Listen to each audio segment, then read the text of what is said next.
আজি দীপাৱলী আপোনালোক সকলোলৈকে দীপাৱলীৰ বহুত শুভেচ্ছা আৰু মৰম যাচিলোঁ।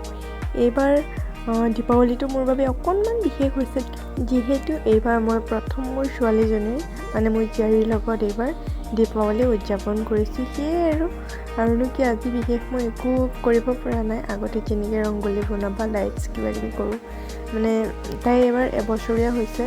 সেয়ে সৰু হৈ আছে, দুষ্টামিবোৰ কৰি থাকে, তাইৰ লগতে ব্যস্ত হ'ব লাগে। বিশেষ একো কৰিব পৰা নাই যদিও ভালেই লাগিছে। ইয়াতে আজিৰ সেই সন্ধিয়াটোৰ অকণমান ক্লিপছ ৰাখি থৈছোঁ, মানে তাইৰ লগত আৰু সময় কটোৱাই। চাওকচোন তাইও কি ধুনীয়াকৈ চাই আছে। সেয়ে আশা কৰিছোঁ আপোনালোকেও আপোনালোকৰ পৰিয়ালৰ লগত দীপাৱলী উদযাপন কৰিছে আৰু মোৰ ছোৱালীজনীকো আপোনালোকে আশীৰ্বাদ কৰিব, মৰম দিব। আজিলৈ আকৌ আহিম আন এটা নতুন ভিডিঅ' লৈ। আজিলৈ বাই বাই।